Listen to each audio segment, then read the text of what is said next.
playtime is over. Get your Prepared Mind merchandise at thepreparedmind.club. Help keep free speech free and spread the word about the need to prep. Hello everyone, welcome back to the Prepared Mind channel. Thank you very much for joining me. I've got a little bit of a cold, so pardon the nasal noise, and I've got a cup of delicious herbal tea. You know, it's not quite as satisfying as a scotch and a stogie, but it'll get the job done for now.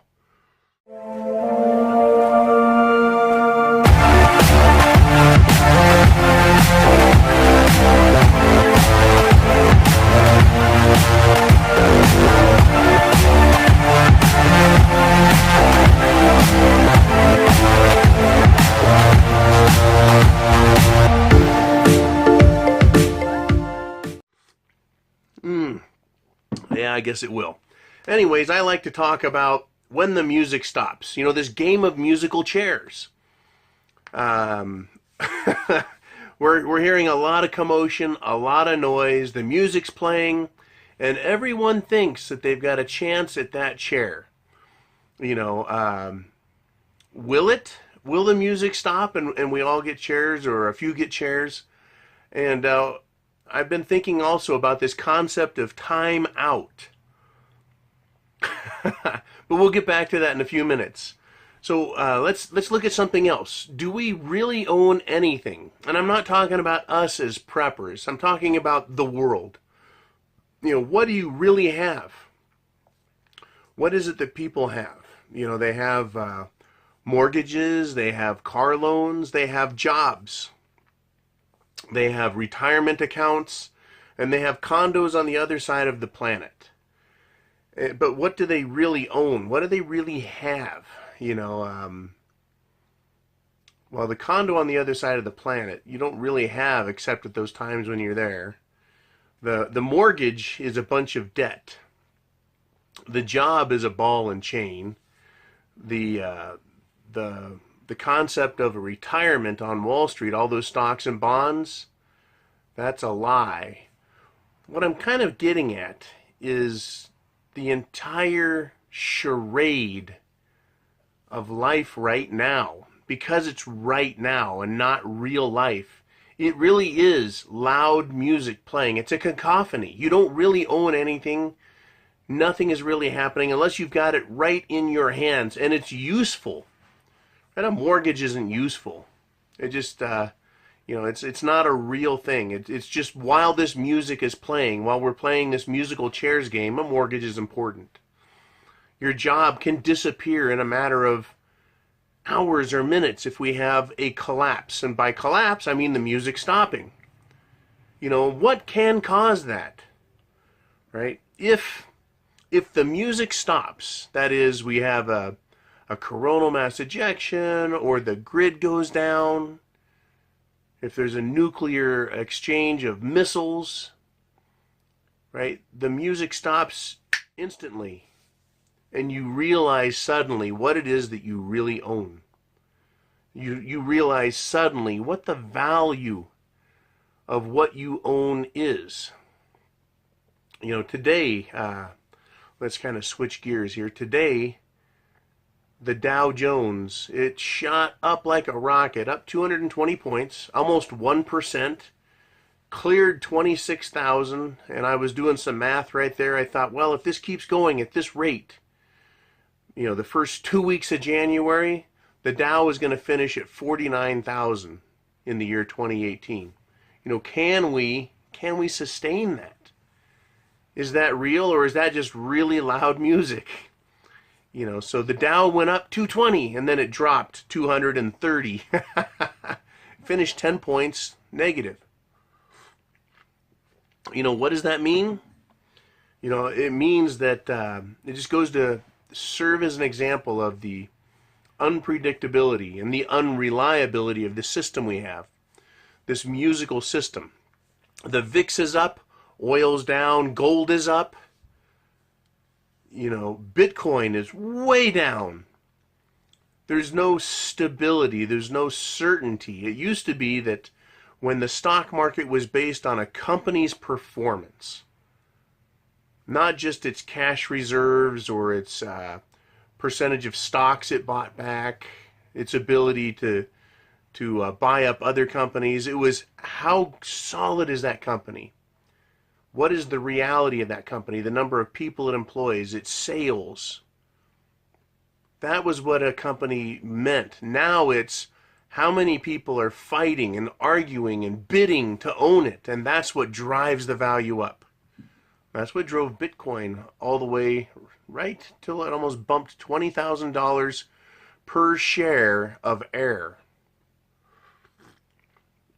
And I'm not just going to pick on Bitcoin here. But what is Bitcoin? It's air. It's electronic numbers. And I don't care how complicated they are. They're just electronic numbers. If I took my printer over here and printed out 50 sheets of numbers and said, no one can crack this code, therefore it has value, I don't think anyone's going to be knocking on my door and offering me $20,000 for that, because it's so unique, so special, so limited. It's one time only that I'm going to print those sheets off. Who cares? Well, Bitcoin is fresh air. And people have been bidding on it and competing for it and screaming and yelling, and the music playing really loud. But if that music stops, it's worth nothing. What do you really have? You know, as preppers, we have real things. We have food and water, shelter, clothing, medicine, means of self-defense. We have that plan we have. Those are real things you can count on. When the electricity turns off, you have those items. If there's a limited nuclear exchange, you have those items. If the stock market collapses, you have those items. There's the difference between reality and this fictional existence we have, where people dream that they have so much when in reality they have so little. People that have a big beautiful house and a giant mortgage, you lose the job, you can't pay the mortgage. What do you really own? Well, you could say, well, it's a $1 million home and I have $500,000 paid off. I have $500,000 in equity. Well, if the value of that $1 million home in a collapse goes down to $200,000, you own nothing because you still owe $500,000. You see, that's the difference between owning reality and owning fresh air. Owning music, right? As long as the band is playing, you own that music. Man, it's in your head and you're singing and dancing, you feel good about it. You know, but what other types of music are there, right? How about the Donald Hillary Obama song? That song has some special guest musicians too. People like Eric Holder and Loretta Lynch and James Comey. Right, there's a lot of musicians playing that music. Will that music stop? At some point, will we get resolution, right? An answer to what's going on with the Donald Hillary Obama band? Well, what happens if, when the music stops, Hillary gets the chair? What's that going to do to our world? A lot of people have speculated that we wouldn't be having any of this going on if Hillary had won the election 1 year ago. We would have a whole different world. You know, the big bad witch, evil witch, she would be in charge. She would be making all the calls. I don't know if it would be different in the sense that we would have reality. We would still have false reality. It would just be of a different flavor. What if Donald gets the chair? The music stops, Donald wins, Hillary puts on handcuffs, goes to jail. Followed right alongside by Obama and Eric Holder and James Comey and Loretta Lynch. They all get marched off to jail. Will that change the actual reality, the fact that we have a problem in this world between the power structures and all the criminal schemes that are going on, including the financial monetary scheme that is debased and brought down everyone's economies? See, that's where I say the music's going to stop, and I don't really know who the band is. It doesn't really matter. We're just getting a lot of noise. But what do you really have? When I think about this world from that perspective, I only have what I can physically control with my hands, and no one else has any claim to. You know, it's a really scary situation. It's completely divorced from the way I used to think of reality 20 years ago, when I felt there was a hope for this world. And unfortunately, right now, I'm rather hopeless because I don't see a way out. Even if Donald wins, he gets the chair, Hillary goes to jail. The reality is the economic system is trashed, and we're going to start over. You know, and sometimes I like to go, you know, time out. Let's just figure this out. How do we get out of this mess? And it's kind of like a pregnant sneeze, you know, when you realize, oh, I got to sneeze, and you've got those few moments before it happens. That pause. When the music stops, I think there's going to be a short pause where humanity catches its breath and goes, oh my God, what did we do? And then will shit hit the fan instantly? You know, is there going to be that pause, that 3 days where the sneeze, we're just holding it? 3 days of uncertainty. And then will mayhem follow? You know, it's kind of like tomorrow is a final at school. And then it snows. Kind of like it's snowing right now in Kentucky and Tennessee and through the Midwest. It's snowing everywhere. And the whole system does a timeout. And you get a little bit more time to think about this test that's coming. The final test. And as soon as the snow day's over, it's pow, right into the action again. You know, is that what is going to happen to us, no matter who gets the chair, whether it's Donald or Hillary? Whether we switch over to the Petro-yuan Chinese renminbi, or do we stay with the U.S. dollar as the world reserve currency? Either way, will that stop us from hitting shit hits the fan here and basically everywhere? Is that going to stop it? We can get a timeout. We can get it stalled. We can get a pause. But can you see any way that this is not, you know, that we can avoid the shit hitting the fan? And if your answer is yes, I'm very interested in you telling me, please, in the comments, what series of events, as fictional as you want to get it, I don't care if you involve aliens and it just doesn't matter. Tell me what your theory is, because I cannot see a way out of, at the very least, a dire crisis that's going to involve varying degrees of war and financial collapse and hardship. Shit hitting the fan in several ways. And I think I talked about it last week where I said, you know, we could end up with shit hits the fan light. And I looked at that as a good thing when compared to the Captain Caveman, Mad Max, look the fuck out, we're all going to go at it for a number of years, and then hopefully somehow civilization can reemerge. I was thinking, okay, well, shit, it's the fan light. That's going to be better, I guess, because there's going to be some semblance of order and law, maybe, in most places. But I can't see any way to get out of that. We're going there. It's going to happen. It's a matter of time.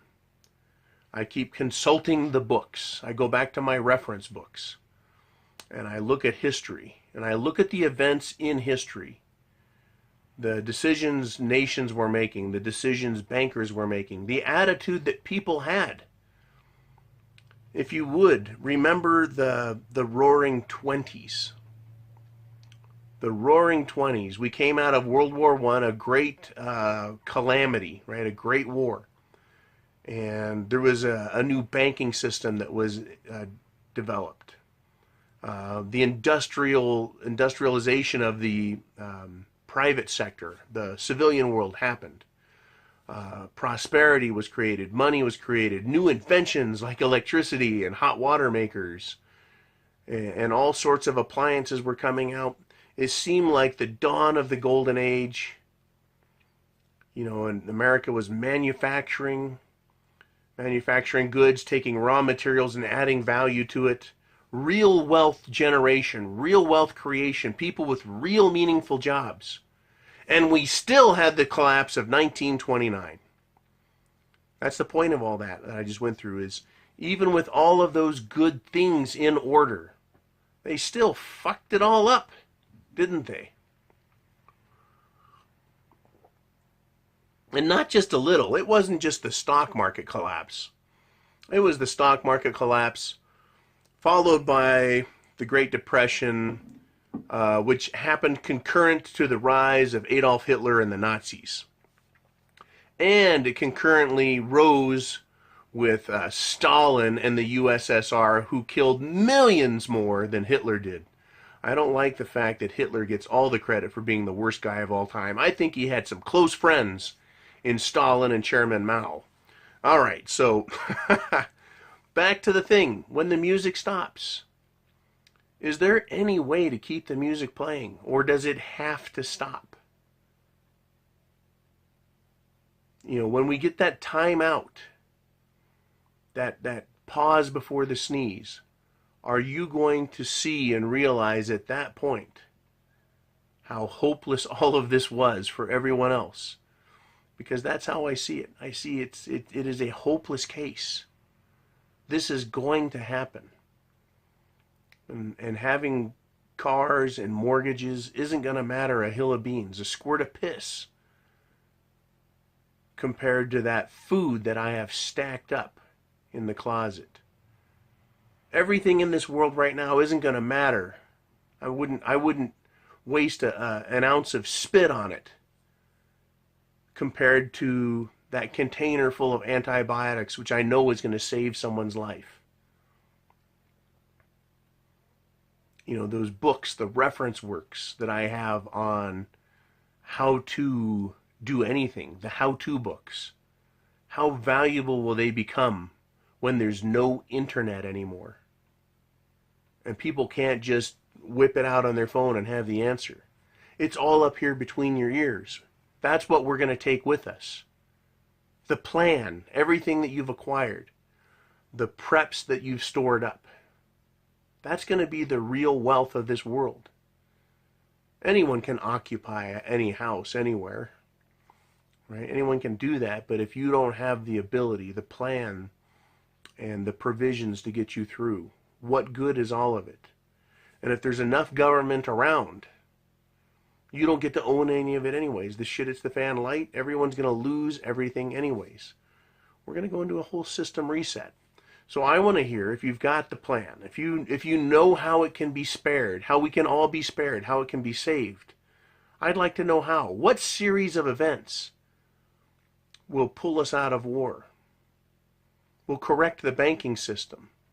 Will ensure that everyone doesn't go absolutely broken, that their retirements are kept safe and sound? That the lights will stay on.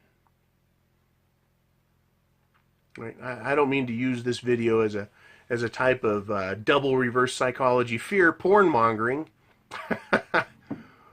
But man, I got to tell you, just looking around, it's like, what just happened in the last couple of weeks? And it's not getting better. It's actually getting screwier. You know. So that little pause. Like my friend that told me the bombs were coming. He was in Hawaii, and he looked at his watch and he saw the text. He knew how much time had passed. He had a good idea if they were going to die, how much time they had to live together. And there was that pause, that moment of clarity between the change from one system to another. You know, for him it was the change for he and his wife between life and certain death. But when this world comes to an end and shit hits the fan world starts, is there going to be a pause, a few moments? Will it be quiet? You know, will people have a moment of clarity and then have full realization, a complete personal revelation that they share with everyone else on the planet? But it's not a moment of heavenly bliss. It's going to be an oh shit moment. And I've had several of these in my life. Like when I I was young and wrecked on my motorcycle. It was one moment I thought I was in control. The motor was humming and singing along real nice, leaning into a corner, dragging the knee, and then I came off the tire. And there was a brief pause. It was very quiet and still. Everything went into very, very slow motion. And I knew that in a few moments there was going to be a lot of pain and anguish. And there was. Right? And it came out the other side just fine. All my legs, limbs, fingers. But there's moments like that right before you get in a wreck. Right before this happens or that happens. You can tell. I think it really happens a lot before a wreck. Have you thought about it that way? Have you looked into it?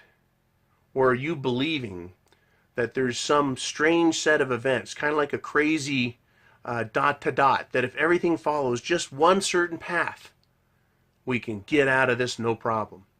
Now, what's interesting is preppers. I know you guys are prepping. You've got food, water, shelter, clothing, medicine, means of self-defense. You've got all that with your plan. But the other 95% of the world thinks there's a really intricate dot to dot. And their hero, whether their hero is Hillary Clinton or Bernie Sanders or Donald Trump, is going to connect everything perfectly and it's all going to be fine. Bitcoin's going to go back to $50,000. The Dow's going to make it to 100,000. And there's going to be dancing bunnies and singing rainbows like a Disney cartoon. You know, I can't do that one. I can't get there. But if one of you guys has, if you've got the plan, put it in the comments. And I'm not just saying that just to make fun of you, but maybe someone can see it. But at this stage, I can't see my way through it. I can't see my way through all of that. It's just too damn, it's too damn complicated. It's like going through a minefield, with shoes on the size of elephants' feet. There's just no way you can get through it without stepping on something and blowing the whole thing up. Anyways, when the music stops, before everyone, all 100 million people want to sit on that one chair and they all dive for it. Talk about a fiasco. Anyways, yeah. And what about that moment of clarity? Will the world realize when it happens? Will there be that great oh shit moment? Like, oh no, right? That sort of thing. You guys tell me what you think, and I want to thank you again for coming here, for considering these odd thoughts. And I can't see any of you not continuing to prep. You know, I can't see it. It is going to be a strange week, and it's not going to get any better. I can't see it happening. You guys be cool. Chance favors the prepared mind. Is yours. Keep a sharp eye. The music is getting louder. The dance is getting crazier. And when this is over with, who knows what name they're going to call it. You know, it was the Roaring 20s and the 20s. What are they going to call this? The stupid early 20,000s? I have no clue. But someone's going to come up with a name for the ridiculous mayhem that was going on here. I'll talk to you guys soon. Don't forget, go to the preparedmind.club if you need anything. Start there, shop everywhere, whatever you do, just get it done. Because the only real thing is the thing you hold in your hand. Because if you can't hold it in your hand, you don't own it. See you later.